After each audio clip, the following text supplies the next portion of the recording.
101.1. À Ajaccio sur 92. Et Nancy. Le Move.fr. 20h30, 22h. Allô la planète avec Eric Lange sur le Move. Et nous sommes avec le camarade Loïc. Loïc. Oui, salut Eric, ça va? Ça va bien, de retour dans notre douce France, cher ami? Eh ben oui, ça y est, de retour en France, ouais, donc le temps de se réadapter un petit peu quand même. Hein. T'es où en France? Je sais plus où t'habites. T'es où? Là, je suis en Bretagne, là. En Bretagne, ah bah oui. Ouais.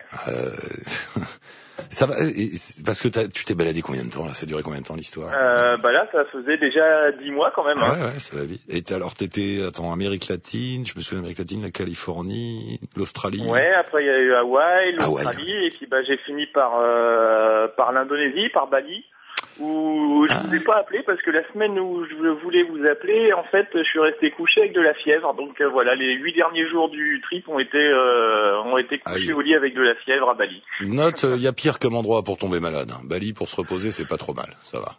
Ouais, mais bon, la fièvre quand il fait déjà très chaud et tout. C'est dur. Hein. C'était pas terrible, mais bon c'est dommage parce que le reste était vraiment bien. Donc Bali, il y a un côté paradis du surfeur aussi. C'est Kuta Beach, ça s'appelle, c'est ça, Kuta là.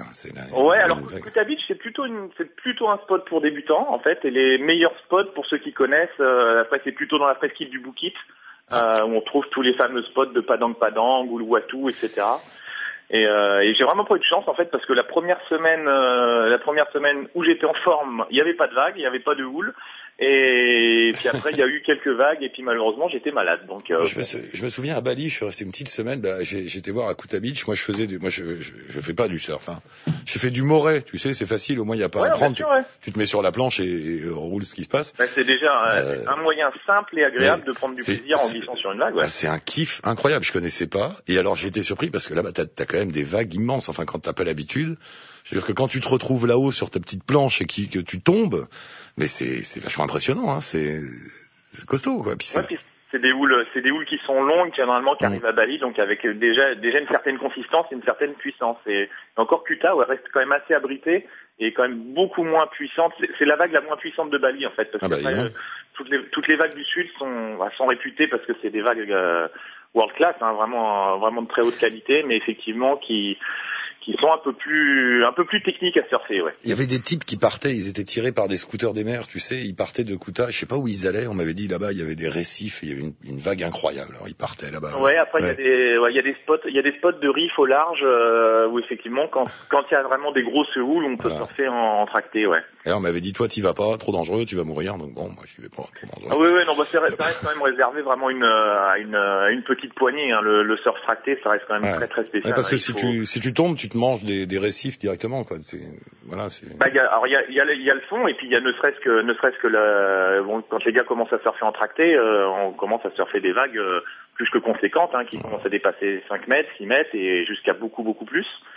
Donc il faut être quand même suffisamment entraîné mentalement et physiquement pour supporter la chute, hein, parce que la chute veut dire quand même 15, 20 secondes sous l'eau, donc c'est 20 secondes sous l'eau avec le stress quand on n'a pas forcément eu le temps d'inspirer. Ça reste quand même un exercice particulier qui demande de l'entraînement, de l'expérience, du savoir-faire. T'as raison, parce que c'est vrai que 15-20 secondes, ça a l'air de rien, mais quand t'es en dessous et que t'as pas l'habitude comme moi, t'as un moment de panique parce que t'es complètement perdu. Tu sais plus où est le haut, le bas, vers où il faut nager. Ouais, tout à fait, c'est bien flippant, hein, quand même. La désorientation, c'est un des premiers problèmes. C'est vrai que ça crée du stress. Le stress augmente le rythme cardiaque, plus de consommation d'oxygène, et puis on n'a pas toujours eu le temps de bien inspirer avant la chute.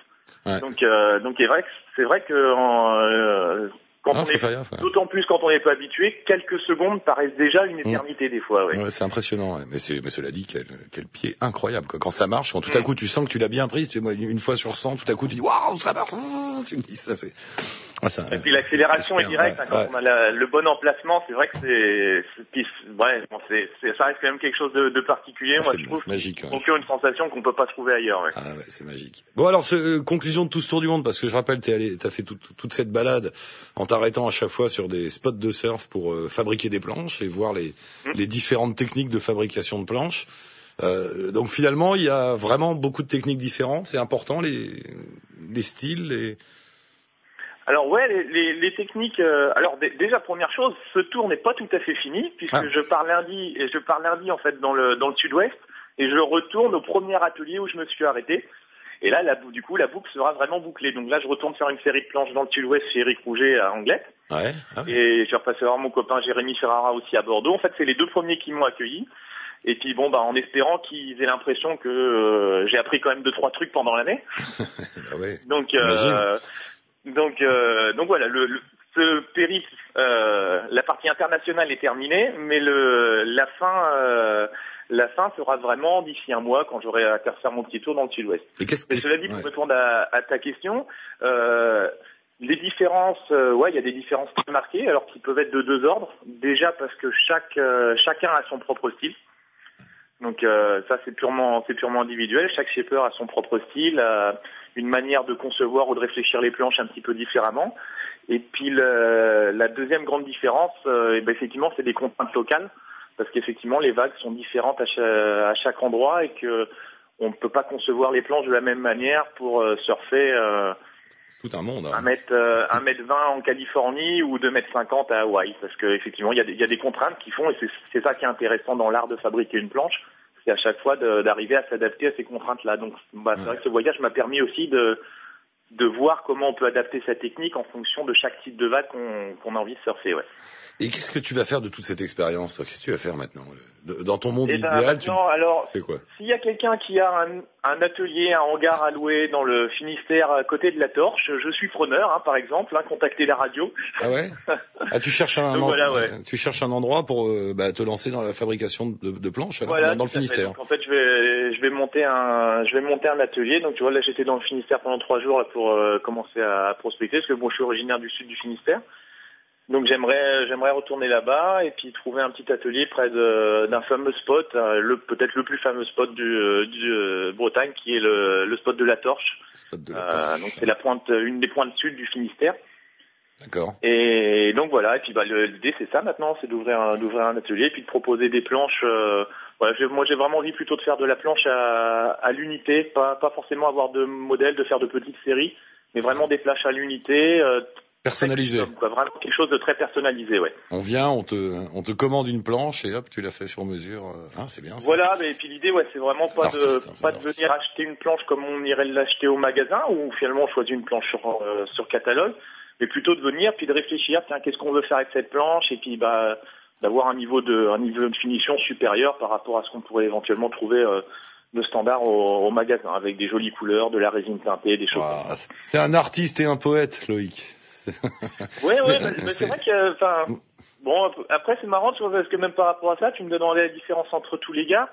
Il y a des gars, en fait, chez les shapers et les glaceurs, parce qu'en fait, il y a 2 métiers, Il y a le métier du chef, c'est-à-dire de faire la forme, et le métier du glace, qui est la stratification et l'utilisation de la résine. Et en fait, dans tout ça, il y a différentes personnalités. Il y en a qui ont une personnalité plus d'artisans, de fabricants. Il y en a qui sont vraiment dans le côté artistique. En fait, je pense que tout le monde a un petit peu des deux, et puis que le curseur se balade entre chaque, en fonction de chacun, quoi. Une dernière chose, Loïc, on est déjà en retard. Juste une dernière chose, parmi tous les spots que tu as vus, si tu devais t'installer quelque part, ce serait où? Donc tu poserais ton sac, à part la Torche dans le Finistère. Voilà, la Torche dans le Finistère, effectivement, j'y reviens, parce que il y a un moment, on aime bien aussi revenir aux sources. Il y a la famille, il y a les amis, il y a... Bon, la Torche disparaît, le Finistère disparaît, voilà, ça coule, tu vas où? Je crois que, finalement, chose à laquelle je m'attendais pas du tout, j'ai eu quand même un gros coup de cœur pour la Californie. Ah ouais? Classique. Ouais. De part aussi la qualité des vagues est très bonne. J'ai vraiment de très bonnes vagues. Les gens s'intéressent aux planches, les gens aiment les planches. Il y a une grosse culture autour des planches de surf. Il y a un niveau chez les shapers et les glaceurs qui est très haut, donc j'ai eu beaucoup d'inspiration par rapport à ça. Et puis en plus, la Californie, c'est une étape un petit peu particulière, où il y a ma chérie qui m'a retrouvé là-bas pendant le voyage. J'ai failli dire en rigolant, il dit étape particulière, il y a une fille derrière, et voilà.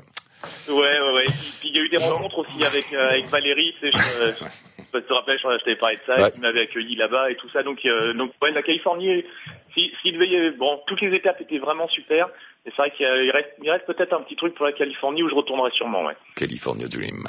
Écoute Loïc, merci beaucoup en tout cas de nous avoir fait partager toutes tes histoires. On a mis un lien avec ton site et puis de temps en temps on donne des nouvelles, ami surfeur. De toute façon, je dis le trip se termine au Pays Basque le mois prochain, donc je vous passerai un petit coup de du Pays Basque. Bien sûr, du Pays Basque, absolument. Et donc si quelqu'un a un atelier ou quelque chose du côté du Finistère vers La Torche, nous sommes preneurs, c'est pour Loïc. Voilà, sur le secteur de Pont-l'Abbé, Polonnévour, par là, ouais. Ça roule Loïc, merci pour tout et à très bientôt.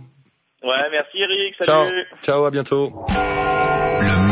Oui, on déborde un peu là comme d'habitude, tu vois Nicolas, qu'est-ce que c'est 3 minutes dans la vie? C'est rien. Fais quoi en 3 minutes? 21h03 sur le Move, bonne soirée.